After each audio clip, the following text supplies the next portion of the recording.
ನೀವು ನೋಡ್ತಾ ಇದ್ದೀರಾ ಸ್ಪೇಡ್ ನ್ಯೂಸ್. ನಾನ್ ಕಾವ್ಯ ಹೆಗಡೆ. ದ್ವೇಷ ಭಾಷಣ ಮಸೂದೆಗೆ ಅಂಕಿತ ಹಾಕದ ರಾಜ್ಯಪಾಲರು, ಸರ್ಕಾರ ಮತ್ತು ರಾಜ್ಯಪಾಲರ ನಡುವೆ ಮತ್ತೊಂದು ಘರ್ಷಣೆ. ಅವತ್ತು ಸೆಷನ್ ನಡೀತಾ ಇರಬೇಕಾದ್ರೆ ಅವರು ಸೆಷನ್ನ 34 ಸೆಕೆಂಡ್ ಮಾಡಿ ರಿಟರ್ನ್ ಹೋಗ್ತಾರೆ. ಆಗ ಸಾಕಷ್ಟು ಜನ ಕಾಂಗ್ರೆಸ್ ನಾಯಕರು ಕಾಲ್ ಟ್ಯಾಪಿಂಗ್ ಬಗ್ಗೆ ಮಾತನಾಡ್ತಾರೆ. ಅದೇನಾದ್ರೂ ಮನಸ್ಸಲ್ಲಿ ಇಟ್ಕೊಂಡ್ರಾ ಅನ್ನೋದು ಪ್ರಶ್ನೆ. ಈಗ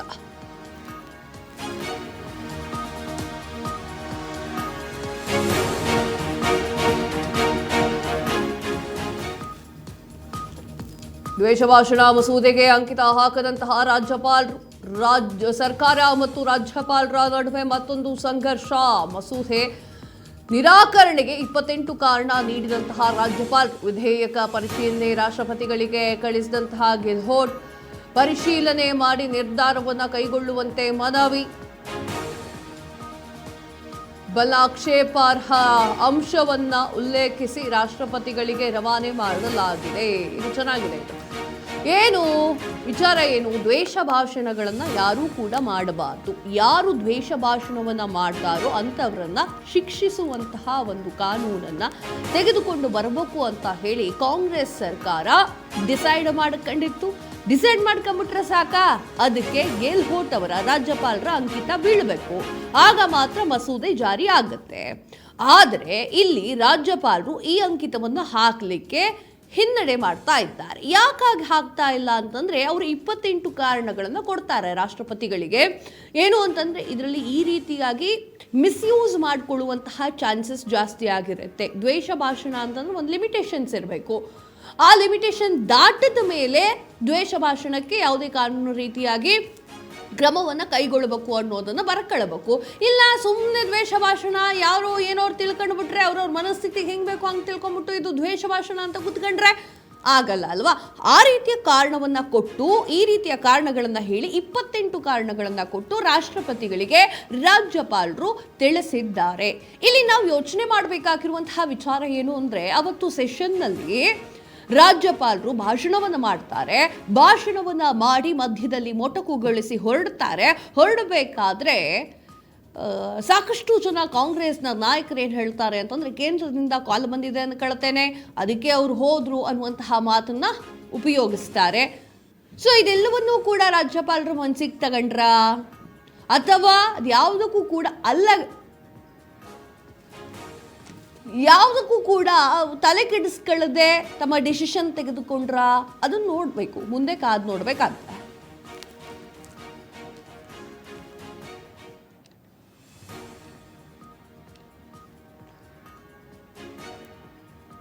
ಸಹಿ ಹಾಕಲು ನಕಾರ. ರಾಜ್ಯಪಾಲರು ಕೊಟ್ಟಿರುವಂತಹ ಕಾರಣ ಏನ್? ರಾಜ್ಯಪಾಲರ ಡಿಸಿಷನ್ ಯಾವ ರೀತಿಯಾಗಿತ್ತು?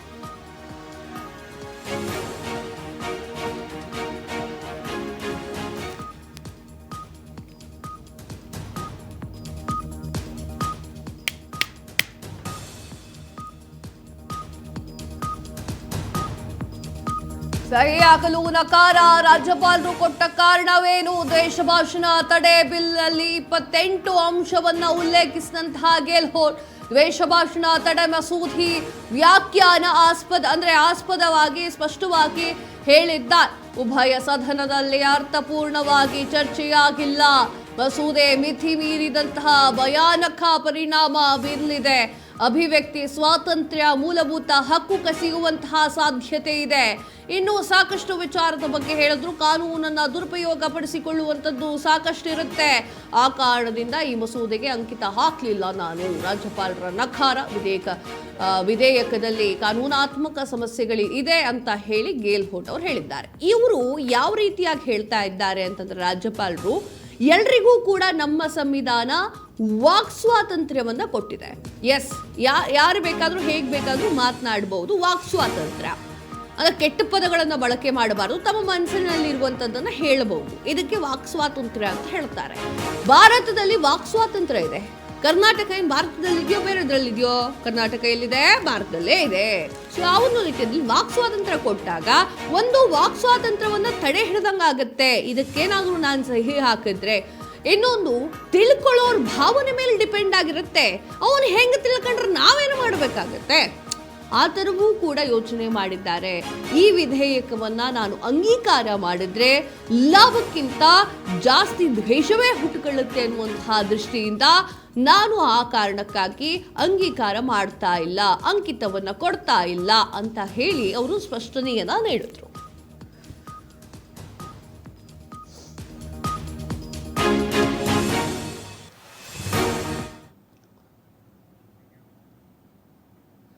ದ್ವೇಷ ಭಾಷಣಕ್ಕೆ ರಾಜ್ಯಪಾಲರು ಅಂಕಿತ ಹಾಕದ ವಿಚಾರ ಬೆಂಗಳೂರಿನಲ್ಲಿ ಗೃಹ ಸಚಿವ ಡಾಕ್ಟರ್ ಜಿ ಪರಮೇಶ್ವರ್ ಅವರ ಹೇಳಿಕೆ. 28 ಅಂಶಗಳನ್ನ ಪ್ರಶ್ನೆ ಮಾಡಿ ರಾಷ್ಟ್ರಪತಿ ಅವರಿಗೆ ಕಳಿಸಿದ್ದಾರೆ.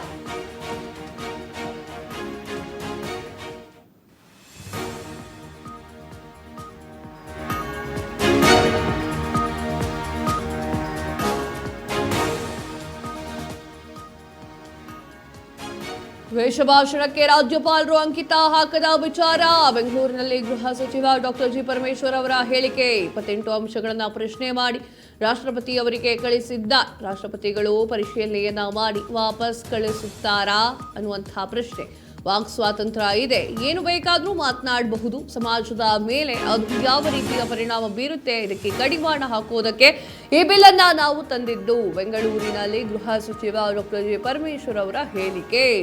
ಎಸ್, ಡಾಕ್ಟರ್ ಜಿ ಪರಮೇಶ್ವರ್ ಅವರು ಸಾಕಷ್ಟು ವಿಚಾರಗಳನ್ನು ಮಾತನಾಡಿದ್ದಾರೆ. ಏನೋ ವಾಕ್ ಸ್ವಾತಂತ್ರ್ಯ ಇದೆ ಅನ್ನೋ ಕಾರಣಕ್ಕೆ ಬಾಯಿಗೆ ಬಂದಂಗೆ ಮಾತಾಡ್ಬೇಡದ ಅಂತ ಕೇಳ್ತಾ ಇದ್ದಾರೆ. ಎಸ್, ಅದ್ರ ಬಗ್ಗೆ ಏನು ಹೇಳಿದ್ದಾರೆ ಅಂತ ಹೇಳಿ ನೋಡ್ಕೊಳ್ಳ ಮಾಡಿ ವಾಪಸ್ ಕೊಟ್ರೆ ಅದಕ್ಕೆ ನಾವು ಮಾಡಿ ಕಳಿಸ್ತೇವೆ, ಮತ್ತೆ ಅದಕ್ಕೆ ಬರ್ತದೆ. ಮತ್ತೆ ಅಂಶಗಳನ್ನ ಅವರು ಕ್ವಶನ್ ಮಾಡಿದ್ದಾರೆ, ಅದನ್ನ ಮಾಡಿ ಅದನ್ನು ರಾಷ್ಟ್ರಪತಿ ಕಳಿಸಿದ್ದಾರೆ. ಅದು ಮುಂದೆ ನೋಡೋಣ ಏನಾಗುತ್ತೆ ಮುಂದೆ.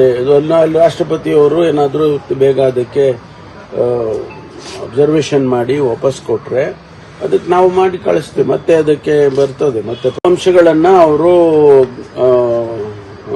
ಕ್ವಶನ್ ಮಾಡಿದ್ದಾರೆ, ಅದನ್ನ ಮಾಡಿ ಅದನ್ನು ರಾಷ್ಟ್ರಪತಿ ಕಳಿಸಿದ್ದಾರೆ. ಅದು ಮುಂದೆ ನೋಡೋಣ ಏನಾಗುತ್ತೆ ಮುಂದೆ. ಅಲ್ಲಿ ರಾಷ್ಟ್ರಪತಿಯವರು ಏನಾದರೂ ಬೇಗ ಅದಕ್ಕೆ ಅಬ್ಸರ್ವೇಷನ್ ಮಾಡಿ ವಾಪಸ್ ಕೊಟ್ರೆ ಅದಕ್ಕೆ ನಾವು ಮಾಡಿ ಕಳಿಸ್ತೇವೆ, ಮತ್ತೆ ಅದಕ್ಕೆ ಬರ್ತದೆ. ಮತ್ತೆ ಅಂಶಗಳನ್ನ ಅವರು ಕ್ವಶನ್ ಮಾಡಿದ್ದಾರೆ, ಅದನ್ನ ಮಾಡಿ ಅದನ್ನು ರಾಷ್ಟ್ರಪತಿ ಕಳಿಸಿದ್ದಾರೆ.